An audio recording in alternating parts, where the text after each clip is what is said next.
والسلام عليك يا رسول الله وعلى آلك وأصحابك يا محبوب رب العالمين الصلاة والسلام عليك يا نبي الرحمة وعلى آلك وأصحابك يا رسول الملاحم۔ تمام حمد و ثنا، تعریف و توصیف اللہ جل مجدہ الکریم کی ذات بابرکات کے لیے، جو خالق کائنات بھی ہے اور مالک شش جہات بھی۔ اللہ جل وعلا کی حمد و ثنا کے بعد رسول رحمت،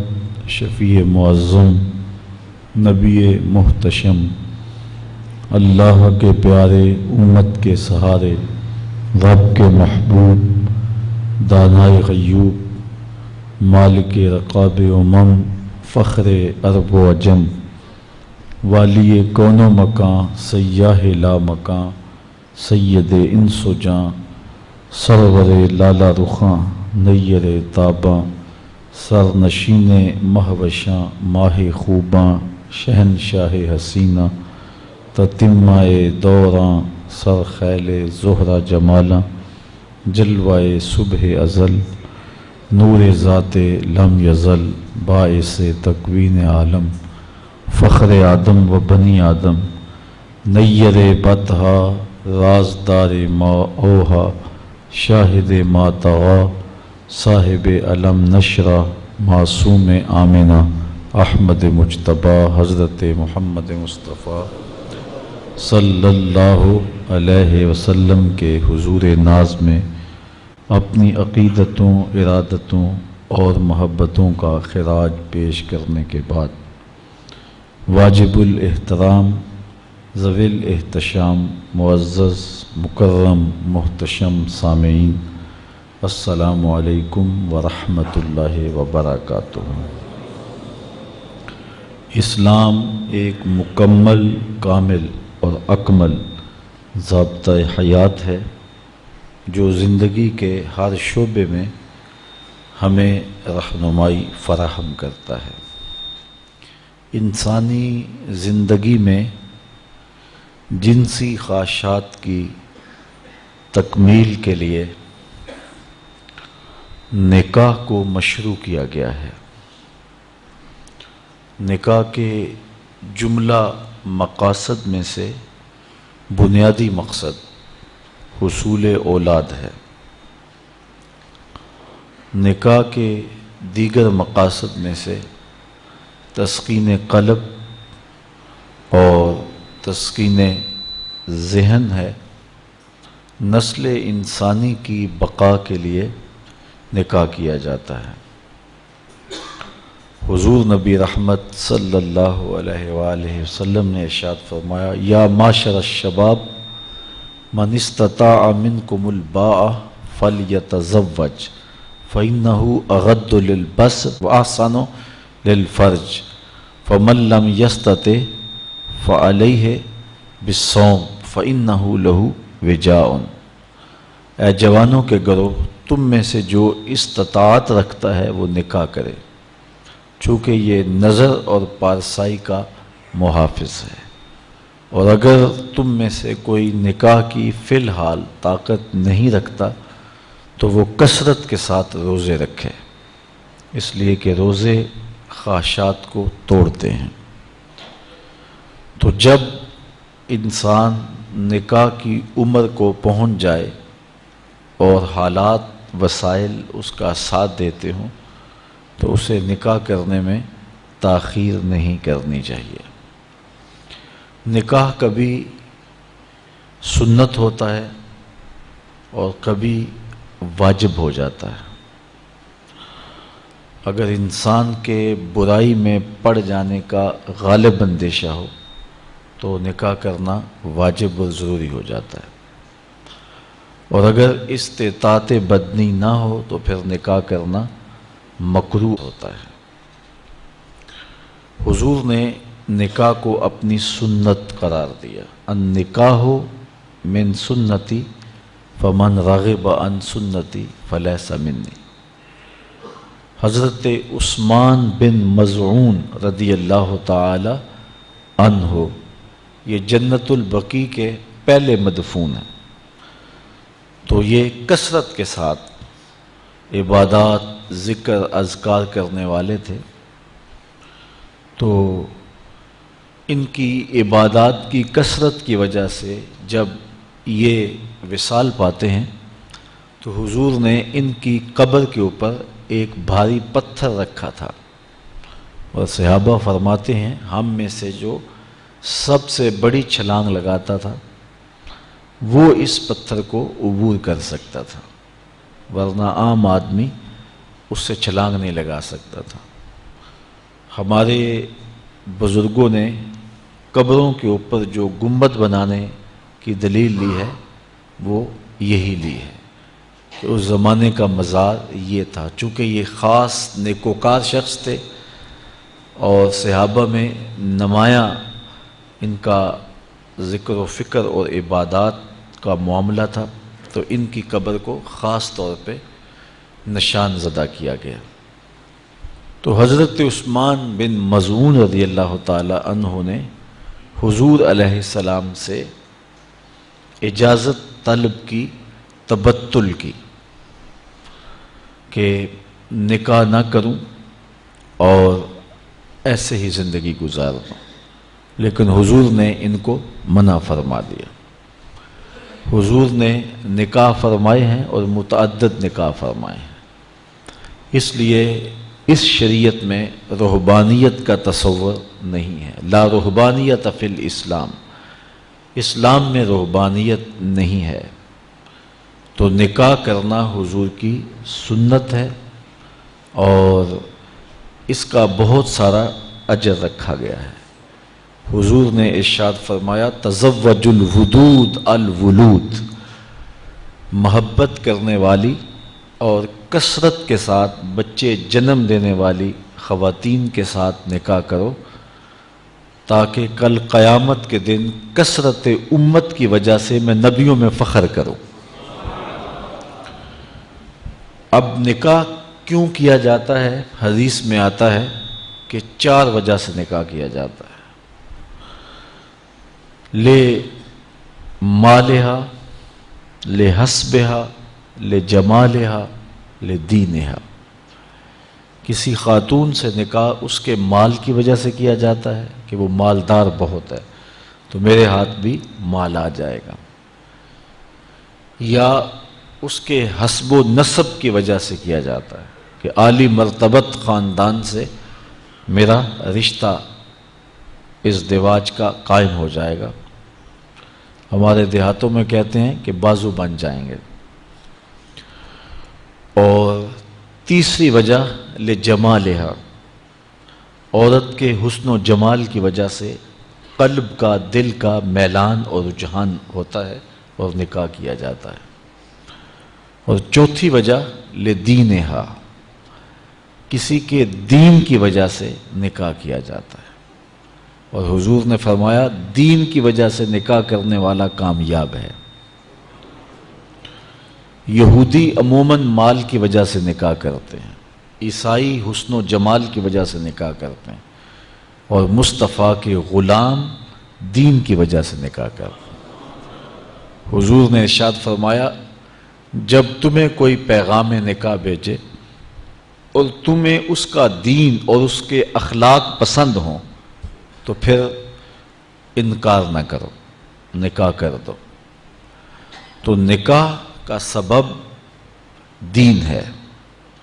چونکہ جس سے آپ نکاح کر رہے ہیں اس نے صرف آپ کی بیوی ہی نہیں بننا، کل تمہارے بچوں کی ماں بھی بننا ہے۔ ابو الاسود الدؤلی، یہ بہت بڑا عرب کا شاعر ہوا ہے، ایک دن اپنے بچوں سے کہنے لگا کہ میں نے تمہارے اوپر احسان کیا ہے، تمہارے پیدا ہونے سے قبل اور تمہارے پیدا ہونے کے بعد۔ تو بچوں نے کہا کہ ہمارے پیدا ہونے کے بعد آپ نے ہمارے اوپر جو احسانات کیے ہیں وہ تو سمجھ میں آتے ہیں، لیکن ہمارے پیدا ہونے سے پہلے آپ نے ہمارے اوپر کون سے احسانات کیے ہیں؟ تو ابو الاسود الدؤلی کہنے لگا کہ میں جب اپنے لیے نکاح کے لیے خاتون تلاش کرنے لگا تو میں ایک شاعر ہوں، تو میری طبع میں یہ تھا کہ میں خوبصورت خاتون سے نکاح کروں، لیکن میں نے پھر یہ سوچا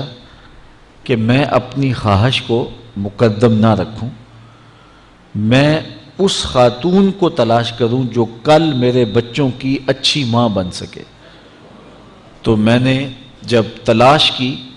تو اچھی بیوی کے حوالے سے تلاش نہیں کی، تمہارے لیے اچھی ماں کی تلاش کی ہے، اور یہ میرا وہ احسان ہے جو تمہارے پیدا ہونے سے قبل میں نے تمہارے اوپر کیا ہے۔ حضور نبی رحمت صلی اللہ علیہ وآلہ وسلم نے ارشاد فرمایا 3 چیزیں انسان کی خوش بختی سے ہیں: اچھا گھر، اچھی بیوی اور اچھی سواری۔ اگر یہ 3 چیزیں کسی کو میسر آ جائیں تو وہ انسان کی خوش بختی ہے۔ یہ بھی ارشاد فرمایا دنیا متاع ہے اور دنیا کا بہترین متاع صالحہ عورت ہے، اور صالحہ عورت کی تعریف یہ کی گئی کہ مرد جب اس کو دیکھے تو خوش ہو جائے، اور جب وہ حکم دے تو وہ اطاعت کرے، اور جب وہ گھر سے چلا جائے تو اس کی عزت اور اس کے مال کی حفاظت کرے۔ تو جس میں یہ خوبیاں ہوں وہ صالح خاتون ہے، اچھی خاتون ہے اور اچھی بیوی ہے۔ حضور نبی رحمت صلی اللہ علیہ وآلہ وسلم نے اس دواجی زندگی کے حسن پر کتنی خوبصورت بات ارشاد فرمائی۔ فرمایا کہ عورت کے، بیوی کے مزاج سے آپ کو موافقت نہیں ہے، اس کی کچھ عادتیں تمہیں ناپسند ہیں، تو اس کی کچھ ایسی عادتیں بھی ہوں گی جو تمہیں پسند ہوں گی۔ تو ادھر بیوی کو یہ ارشاد کیا کہ اگر اللہ کے علاوہ کسی کو سجدہ جائز ہوتا تو میں خاتون کو حکم دیتا کہ وہ اپنے شوہر کو سجدہ کیا کرے۔ اگر خاتون اس کو مد نظر رکھے تو شوہر کو شکایت پیدا نہیں ہو سکتی، اور اگر شوہر اس حدیث کو مد نظر رکھے کہ اس کی کچھ عادتیں مجھے ناپسند ہیں تو کچھ عادتیں ایسی بھی ہیں جو مجھے پسند ہیں، یہ ماں باپ کا گھر چھوڑ کے آئی ہے، میرے لیے وطن چھوڑا ہے، اپنا آبائی گھر چھوڑا ہے، بہن بھائیوں کو چھوڑ کے میرے لیے وقف ہو گئی ہے، تو یہ چیزیں یقیناً مرد کے لیے اس عورت کی محبت کو پیدا کرنے کے لیے کافی ہیں۔ حضور نبی رحمت صلی اللہ علیہ وآلہ وسلم نے یہ بھی ارشاد فرمایا کہ جب کوئی شخص نکاح کرتا ہے تو شیطان واویلا کرتا ہے کہ اس نے اپنے آپ کو مجھ سے بچا لیا، چونکہ شیطان کا بہت بڑا جال یہ ہے کہ وہ ریشمی جال پھینک کے انسانوں کو پھانستا ہے، تو جب کوئی نکاح کرتا ہے تو وہ پریشان ہو جاتا ہے۔ اور ایک حدیث میں یہ بھی ارشاد فرمایا گیا کہ جب کوئی شخص نکاح کرتا ہے اس کے آدھے دین کی حفاظت اللہ نے کر دی، اور باقی آدھے دین کے بارے وہ اللہ سے ڈرے۔ نکاح ایک عہد ہے، ایک پیمان ہے جو زندگی گزارنے کا زوجین کے درمیان ہوتا ہے، اور شریعت اسلامیہ میں النکاح ینعقد بالایجاب والقبول لفظاً بحضور الشاہدین بالغین عاقلین حرین مسلمین، 2 عاقل بالغ مرد، آزاد مرد، یا ایک مرد اور 2 مردوں کی موجودگی میں ایجاب اور قبول کا نام نکاح ہے۔ اور اس نکاح میں مہر مقرر کیا جائے، اور وہ مہر مرد کی حیثیت کے مطابق ہو۔ ہم شادی میں لاکھوں روپے خرچ کرتے ہیں، لیکن جب مہر کی باری آتی ہے تو اس وقت ہمیں 32 روپے اور 10 آنے یاد ہوتے ہیں۔ جبکہ اتنے پیسے تو بچہ بھی نہیں لیتا، اور یہ مہر حق بدا ہے، یہ عورت کا حق ہے، تو یہ کشادگی کے ساتھ حق مہر پیش کرنا چاہیے، اور عورت کا حق ہے۔ 2 گواہوں کا موجود ہونا، اور پھر نکاح اعلانیہ ہونا چاہیے۔ حضور نے ارشاد فرمایا اعلنوا ھذا النکاح واجعلوہ فی المساجد، کہ نکاح کا اعلان کرو اور اسے مسجدوں میں منعقد کرو۔ نکاح کے اعلان کے جو مقاصد ہیں وہ بچہ جانتا ہے، تاکہ جب زوجین چلیں گے آئیں گے کہیں بیٹھیں گے تو لوگوں کو پتہ ہوگا کہ ان کا نکاح ہوا ہے، کوئی شک کی نظر سے نہیں دیکھ سکے گا۔ اور دوسرا ارشاد فرمایا اس کو مسجدوں کے اندر منعقد کرو، اور پہلے نکاح مساجد میں ہی ہوا کرتے تھے، لیکن پھر جوں مرور زمانہ کے ساتھ تبدیلیاں آئیں تو ایک تبدیلی یہ بھی آئی کہ نکاح مسجدوں میں نہ ہونے لگے۔ عیسائیوں میں آج بھی جوڑا گرجا گھر میں جاتا ہے، اور پادری کو ان کے پاس نہیں آنا پڑتا، بلکہ وہ وہاں جا کر کے عبادت خانے کے اندر اپنے گرجا گھر کے اندر جا کے نکاح کرواتے ہیں۔ تو آج بھی نکاح کی برکتیں حاصل کرنے کے لیے ہم اس کو مساجد کے اندر منعقد کرنے کا جو شرعی حکم ہے اس کی پابندی کریں تو نکاح کے اندر بہت ساری خیر و برکت پیدا ہوگی۔ آسان نکاح فرمایا گیا ہے وہ ہے جس کے اندر اخراجات بہت کم آئیں۔ ہم نے نکاح کو مشکل بنا لیا ہوا ہے، اور اس کے ساتھ اتنے لوازمات پیدا کر دیے گئے ہیں کہ اس زمانے کے اندر بدی آسان ہو گئی ہے اور نکاح مشکل ہو گیا ہے۔ حضور علیہ السلام کے زمانے میں ایسا نہیں ہوتا تھا۔ سیدہ طیبہ طاہرہ سیدہ فاطمہ الزہرا رضی اللہ تعالی عنہا کا نکاح دیکھیے، اور ان کو جو جہیز حضور نے دیا ہے اس کو دیکھیے، اور زندگی کو سہل بنانے کی کوشش کیجیے۔ آج جس کے ہاں 4 بیٹیاں پیدا ہو جاتی ہیں اس کی نیند اڑ جاتی ہے۔ ایک تو یہ کہ اچھے رشتے میسر آنا مشکل، دوسرا مرحلہ بیٹوں کی طرف سے بیٹے والوں کی طرف سے ایک لمبی فہرست ہوتی ہے کہ ہمیں یہ دیا جائے۔ بعض لوگ بولتے نہیں لیکن وہ کنائے میں اشارے میں بتا دیتے ہیں، اور اگر ان کی ڈیمانڈ پوری نہ کی جائے یا ان کی جو توقعات ہیں ان کو نہ سمجھا جائے تو بیٹی سسرال میں جا کے سکھ کی زندگی نہیں گزار سکتی۔ اور معاشرے کا کتنا کمینہ شخص ہے وہ جو کسی کی بیٹی کو اس لیے تنگ کرتا ہے کہ وہ جہیز نہیں لے کے آئی، یا وہ اس کی خواہش کے مطابق اس کی توقع کے مطابق جہیز نہیں لائی۔ شریعت اسلامیہ نے تو نکاح کو آسان قرار دیا، اور یہ جو ہم اتنی لمبی چوڑی باراتیں لے کر کے چلے جاتے ہیں بیٹی والوں کے گھر میں، تو اسلام میں تو اس کا ایسا کوئی تصور نہیں ہے۔ 500 600 لوگ بیٹی والوں کے ہاں چلے جاتے ہیں، اور جس طرح کسی محاذ پہ جا رہے ہیں۔ نکاح فی المساجد کا رواج اگر ڈالا جائے تو ہماری زندگیاں سوکھی ہو جاتی۔ یہ جو مروج سلسلہ ہے اس سے غریب لوگ تو پریشان ہیں ہی، امیر لوگ بھی سکھ میں نہیں ہیں۔ آج 1 کروڑ روپیہ شادی پہ خرچ آ رہا ہے، اور جس کی 4 بیٹیاں ہیں وہ ساری زندگی اسی کام میں ہی لگا رہتا ہے۔ اور غریبوں کی زندگی تو اجیرن ہے۔ غریب کی بیٹیاں سگڑ ہیں، سمجھدار ہیں، سنجیدہ و متین ہیں، پڑھی لکھی ہیں، خوبصورت ہیں،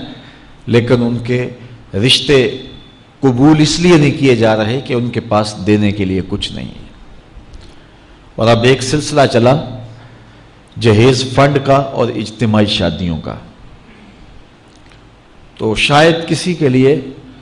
اس میں تسکین ہو، لیکن میں تو ایک مرتبہ ایسی تقریب میں گیا ہوں تو دکھی ہو کے آیا ہوں۔ ہر شخص کا اپنا مزاج ہوتا ہے، مختلف تنظیمات، مختلف لوگ غریب بچیوں کی اجتماعی شادیاں کر رہے ہیں، تو میں ایک تقریب میں مجھے کھینچ کے کچھ لوگ لے گئے۔ میں نے کہا مجھے تجربہ تو نہیں ہے، لیکن مجھے لگتا ہے کہ میرے لیے تکلیف کا سامان ہوگا، اور دوست جس مقصد کے لیے مجھے لے کے جا رہے ہیں تو ان کا مقصد بھی پورا نہیں ہوگا۔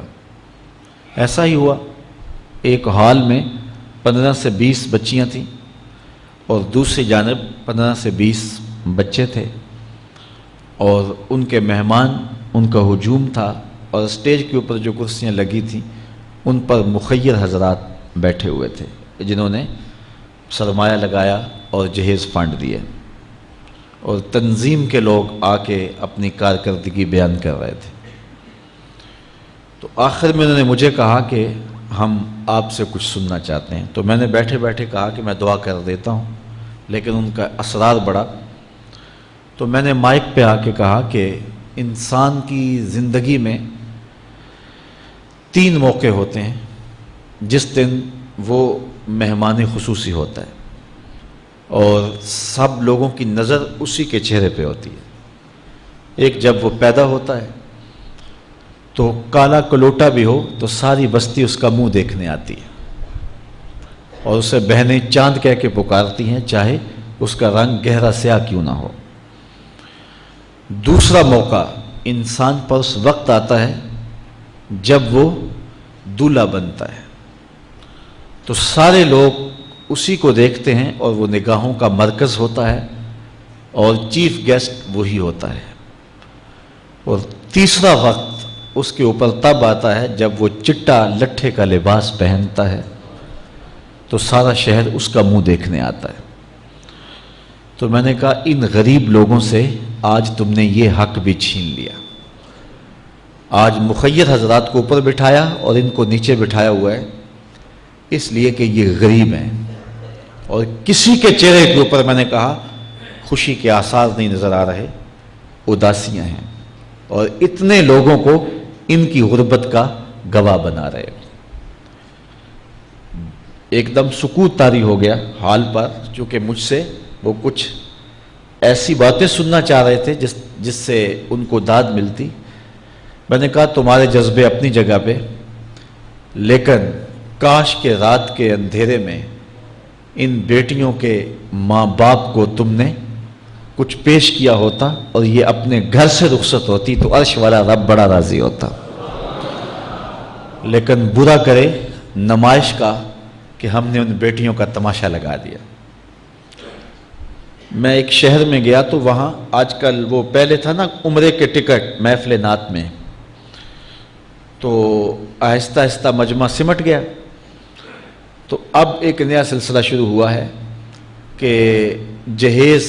کی پرچیاں نکالی جائیں گی۔ تو اسی سال آپ کے قرب میں ایک جگہ 10 کے 15 جہیز فنڈ تھے، تو مجھے خطاب کرنے کے لیے انہوں نے کہا، تو بڑے شوق سے منتظم محفل نے بتایا کہ 15 بچیوں کا جہیز بھی نکالا جائے گا، اور اس پردے کے پیچھے ہزاروں بچیاں بیٹھی ہوئی ہیں۔ تو میں نے اپنی گفتگو میں کہا کہ یہ ظلم نہ کرو، یہ زیادتی نہ کرو، تمہارے پاس 100 لوگوں کا کھانا ہے تو 500 لوگوں کو نہ بلاؤ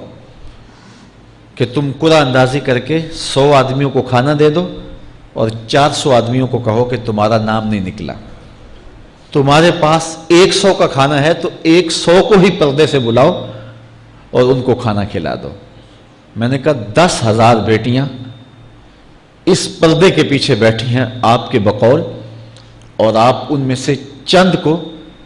قرعہ اندازی کے ذریعے جہیز فنڈ دے رہے ہیں۔ ہر پرچی پہ 10,000 بیٹی کا دل دھڑکے گا کہ شاید میرے مقدر جاگ پڑے اور غموں کی سیاہ رات ختم ہو گئی، لیکن جب آخری پرچی کے بعد اعلان کیا جائے گا کہ قرآن اندازی مکمل ہو گئی، تو کتنی بیٹیاں گھروں میں جب واپس جا رہی ہوں گی تو تم نہیں جانتے ان کے قدم کتنے بوجھل ہوں گے۔ اور رسول اللہ کا میلاد ہو اور بیٹیاں آنسو بہاتی ہوئی جائیں، تو میں نے کہا تم خوشیاں خریدنے لگے تھے، غم خرید لیے تم نے، خوشیاں بانٹنے لگے تھے، غم بانٹ لیے تم نے۔ تو یہ زیادتی نہ کرو، یہ جو رواج پڑ رہا ہے یہ اپنی نمائش کے لیے، خدا را آگے تم نے عمرے کے ٹکٹ بانٹے، بہت کچھ کیا لوگوں کو اکٹھا کرنے کے لیے، اور کیا کیا رنگ اپنائے گئے۔ میں نے کہا وہ اچھا تھا، چلو مجھے اس پر بھی بات ہے، لیکن چلو میں نہیں کرتا، لیکن یہ ظلم نہ کیا جائے کہ محافلات میں مجمع اکٹھا کرنے کے لیے جو ہے وہ غریبوں کی بچیاں بلا کر کے، تو 10 کو آپ دے کے باقیوں کہیں کہ معذرت ہمارے پاس اتنا ہی تھا۔ تو آپ کے پاس 100 کا کھانا ہے، 100 کا پانی ہے، تو 500 پیاسوں کو نہ بلائیں، 500 بھوکوں کو نہ بلائیں، 100 کو ہی بلا کر کے پردے سے جو ہے وہ ان کی مدد کریں۔ تو میں یہ کہتا ہوں کہ ہم جہیز فنڈ دینے کی بجائے، یہ جب تک یہ حالات ختم نہیں ہوتے، ہمیں خفیہ طور پہ یہ بھی کرنا چاہیے، لیکن ساری قوم ادھر لگ گئی ہے، تو اس کی بجائے ہمارے علماء کو، ذمہ دار کو، یہ مختلف چینلز کے اوپر یہ جو ٹاکنگ ہوتی ہے اس پہ گفتگو ہونی چاہیے کہ اس رسم کو ختم کیا جائے اور معاشرے کی تربیت کی جائے کہ بیٹیوں کا رشتہ اس لیے قبول کیا جائے کہ وہ دیندار ہیں، وہ پردے دار ہیں، وہ سگڑ ہیں، وہ پڑھی لکھی ہیں اور ان کے اخلاق اچھے ہیں، یہ معیار بنایا جائے، دولت کو معیار نہ بنایا جائے۔ اس طرح معاشرے پس جائیں گے اور معاشرے کے پلے کچھ بھی نہیں بچے گا۔ اور آج اندازہ نہیں ہے ہم کو کہ جس کی بیٹیاں گھر کی دہلیز پہ جوان ہیں اس کی زندگی کتنی کٹھن گزر رہی ہے۔ کوٹھے تے چڑھ ویخ فریدا تے کر کر بلدی اگ، میں جاتا دل دکھی میرا پر دکھی سارا جگ۔ تو پورا معاشرہ اس وقت اس اذیت سے، اس کڑن سے گزر رہا ہے کہ بیٹیاں جوان ہیں اور رشتے نہیں مل رہے، اور پھر اگر رشتے مل رہے ہیں تو بیٹے والوں کے نخرے ہی بڑے عجیب ہیں، اور پھر جس طرح وہ بیٹیوں کو، غریبوں کی بیٹیوں کو لونڈیاں بنا کے اپنے گھروں میں رکھتے ہیں، تو یہ ایک الگ درد کی اور دکھ کی کہانی ہے۔ میرے پاس لوگ آتے ہیں، دعا کیجئے، کاروبار نہیں ہے، معاشی بحران ہے، مالی پریشانیاں ہیں، بچے کے امتحان سر پہ ہیں، بہت سارے مسائل لے کر لوگ آتے ہیں، لیکن کوئی نہیں، لوگ حوصلے سے مصائب کا مقابلہ کرتے ہیں، کاٹتے ہیں۔ لیکن کچھ لوگ آتے ہیں دعا کے لیے تو بات کرتے ہی آنکھیں چھلکنے لگتی ہیں اور میرا دل بھی قابو میں نہیں رہتا۔ لوگ کہتے ہیں کہ حضرت دعا کرو، بیٹی سسرال میں دکھی ہے، اللہ سکھ دے دے۔ تو میں دعا بھی کرتا ہوں، لیکن میں تنہائی میں جا کے روتا ہوں کہ اس درد کا مداوع کیا ہے، اس دکھ کا علاج کیا ہے، اور معاشرہ تیزی سے اس تکلیف کی طرف بڑھ رہا ہے،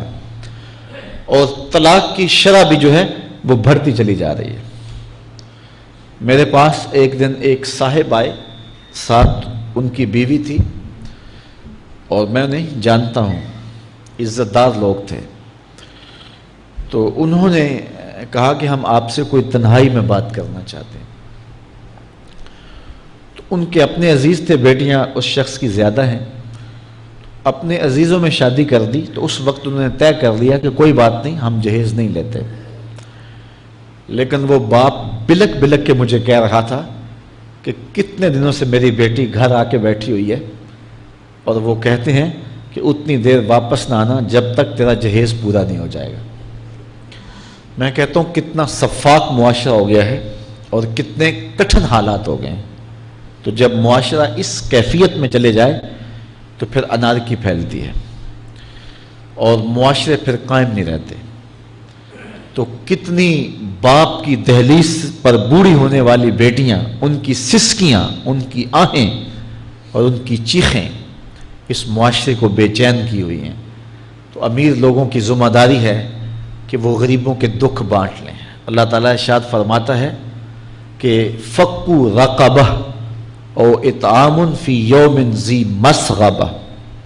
کسی پھنسے ہوئے کی گردن چھڑانا یہ بڑی نیکی ہے۔ تو اس وقت غریب کی بیٹیوں کا رشتہ کوئی قبول نہیں کرتا، اگر کوئی نوجوان اور اگر کوئی سرمایہ دار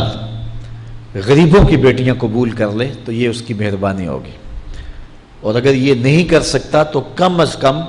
ان بیٹیوں کی شادیوں کا اہتمام کیا جائے، لیکن یہ مہربانی کی جائے کہ غریبوں کی بچیوں کو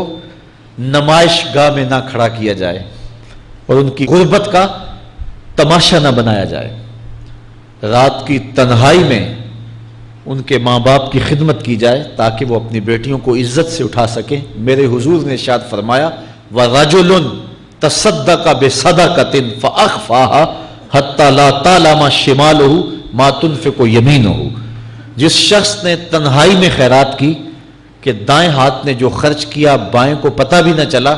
قیامت کے دن جب کوئی سایہ نہیں ہوگا اللہ اس شخص کو اپنے عرش کا ٹھنڈا سایہ عطا فرمائے۔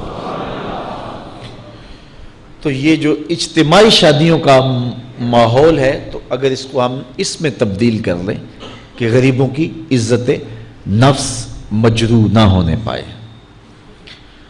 تو اللہ تعالیٰ یہ توفیق نصیب فرمائے اور معاشرے کے اندر ایسے لوگ نکلیں جو معاشرے کے دکھ بانٹتے ہیں۔ اور علماء کو ممبر و محراب سے زوردار آواز اٹھانی چاہیے کہ یہ جو رسم پیدا ہو گئی ہے جہیز کی، اور اس کے بغیر بیٹیاں گھر سے رخصت نہیں ہو سکتی ہیں، تو اس کو ختم کیا جائے اور اس کے خلاف عملی جہاد کیا جائے، اور اس کے لیے امیر لوگ نمونہ بنیں۔ غریب لوگ تو نمونہ بن نہیں سکتے، مشکل ہے ان کے لیے، لیکن امیر لوگ اگر نمونہ بنیں تو وہ بن سکتے ہیں اور معاشرے کے اس ناسور کو ختم کیا جا سکتا ہے، اور غریبوں کی بیٹیاں عزت سے اپنے پیا گھر سدھار سکتی ہیں، اور ان کو جو ہے ان کے ماں باپ کو تسکین کی اور چین کی نیند آ سکتی ہے۔ آج میں نے نکاح کے حوالے سے بہت ساری باتیں کرنی تھی، لیکن عنوان ادھر چلا گیا چونکہ یہ ایک سلگتا ہوا مسئلہ ہے اور ہمارے معاشرے کو کاٹ رہا ہے اور توڑ رہا ہے۔ ایک تو گھروں کی دہلیز پہ بیٹیاں بوڑھی ہو رہی ہیں، اور دوسرا شرع طلاق جو ہے وہ بڑھتی چلی جا رہی ہے۔ اس حوالے سے میں زیادہ لمبی گفتگو نہیں کرتا، صرف دو چار باتیں کہ طلاق اگرچہ مرد کا شرعی حق ہے، اور اگر نباہ نہ ہوتا ہو تو طلاق دینا ناگزیر ہو جائے تو طلاق دینا ہی پڑتا ہے، لیکن اس کے باوجود اگر کوئی شخص اپنی بیوی کو برداشت کرتا رہے تو قیامت کے دن رب کی رحمتوں کا حقدار ہوگا۔ جائز کاموں میں جو سب سے ناپسندیدہ امر ہے وہ طلاق ہے، اور جب کوئی شخص طلاق دیتا ہے اللہ کا عرش بھی ہلنے لگ جاتا ہے۔ امرأہ مردودہ اس خاتون کو کہتے ہیں جس کے شوہر نے اس کو طلاق دے دی اور وہ اس قابل نہیں ہے کہ اس کا دوبارہ نکاح ہو سکے۔ پہلے ہی بڑی مشکل نکاح ہوا تھا، بدصورت تھی، جہیز نہیں لا سکی تھی، تو پہلے بڑی مشکل نکاح ہوا تھا، اب طلاق ہو گئی تو اب تو اور زیادہ ہی مکان مشکل ہو گیا، تو وہ اپنے باپ کی دہلیز پہ بیٹھ گئی۔ آگے نکاح کا ارادہ بھی نہیں ہے چونکہ امکان باقی نہیں ہے، تو اس عورت کو شریعت میں کہتے ہیں امرأہ مردودہ، لٹائی گئی خاتون۔ حدیث میں آتا ہے کہ کل اس خاتون کے باپ کو اس کے گناہوں کی وجہ سے جہنم کا حکم ہوگا، تو یہ جہنم اور اپنے باپ کے درمیان آڑ بن کے کھڑی ہو جائے گی اور رب سے بحث کرے گی کہ میرے مالک تو نہ مجھے عقل دی نہ تو نے مجھے شکل دی، سسرال نے قبول نہ کیا اور خامن نے دھتکار دیا۔ یہ ایک بوڑھا باپ ہی تھا جو مزدوریاں کر کر کے میرا پیٹ پالتا رہا، اس کے بڑے گناہ ہوں گے لیکن مالک میں تو اس کو جہنم میں نہیں جانے دوں گی، اللہ سے لڑائی کرے گی، بحث کرے گی، اللہ اکبر، الجھاؤ پیدا کر دے گی۔ حدیث میں آتا ہے اللہ اس خاتون کی سفارش مان کے اس کے بوڑھے باپ کو جنت عطا فرما دے گا۔ اگر طلاق دینا ناگزیر ہو جائے، بہت ضروری ہو جائے طلاق دینا، اور اس کے بغیر کوئی دوسرا راستہ نظر نہیں آ رہا، تو پھر بھی 3 طلاقیں اکٹھی نہ دیں، 1 طلاق دے دیں۔ اور 1 طلاق دینے کا فائدہ یہ ہوگا کہ 3 مہینے کے بعد عورت فارغ ہے، آگے نکاح کرنا چاہے تو کر سکتی ہے۔ لیکن اگر 3 ماہ کے بعد، 4 ماہ کے بعد، سال کے بعد، 2 سال کے بعد اس نے آگے نکاح نہیں کیا تو دوبارہ ان کا پروگرام نکاح کا ہو جاتا ہے، تو پھر واپس آنا آسان ہوتا ہے۔ تو لوگ یکمشت 3 طلاقیں دے دیتے ہیں اور پھر مسئلہ پوچھتے ہیں۔ تو چونکہ ہمارے یہاں کثرت احناف کی ہے اور واضح احکام جو شریعت کے ہیں وہ 3 اکٹھی طلاقیں اگرچہ ناپسند ہیں لیکن 3 طلاقیں اکٹھی 3 ہی ہو جاتی ہیں، تو پھر اس کے بعد اپنا مسلک بدلنے کی کوشش کرتے ہیں، یا جو ہے وہ ایسے لوگوں سے فتویٰ دیتے ہیں جن کا یہ فتویٰ نہیں ہے، اور ایک عجیب الجھن میں مبتلا ہو جاتے ہیں۔ اس لیے اگر ناگزیر ہو جائے طلاق دینا تو پھر بھی 1 طلاق دینی چاہیے۔ جو 3 طلاقوں سے حاصل ہوگا، عورت سے الگ ہونا، وہ 1 طلاق سے ہی حاصل ہوگا، اور 1 طلاق بھی طہر کی حالت میں دینا چاہیے، عالم حیض میں نہیں، چونکہ ان دنوں کے اندر مرد کا رجحان عورت کی طرف زیادہ ہوتا ہے، اس لیے شریعت نے طہر میں طلاق دینے کا حکم دیا ہے اگر کوئی طلاق دینا چاہے۔ لیکن اگر کوئی حیض میں طلاق دے دے تو پھر بھی طلاق ہو جائے گی، تینوں اکٹھی دے دیں پھر بھی طلاق ہو جائے گی۔ لیکن 1 طلاق اور وہ بھی طہر میں اگر دی جائے، ہاں مہینے کے وقفے کے بعد دی جائے تو پھر بھی موقع موجود ہوتا ہے۔ تو عمومی طور پہ لوگ 3 طلاقیں اکٹھی دے کے بعد میں پریشان ہوتے ہیں، کیونکہ طلاق دینے کے بعد پھر پوزیشن سوچ کی اور گمان کی اور ہوتی ہے۔ تو یہ ضروری باتیں تھیں۔ کار ما آخر شدو آخر ز ما کار نشد، مشت خاک ما غبار کوچہ یار نشد۔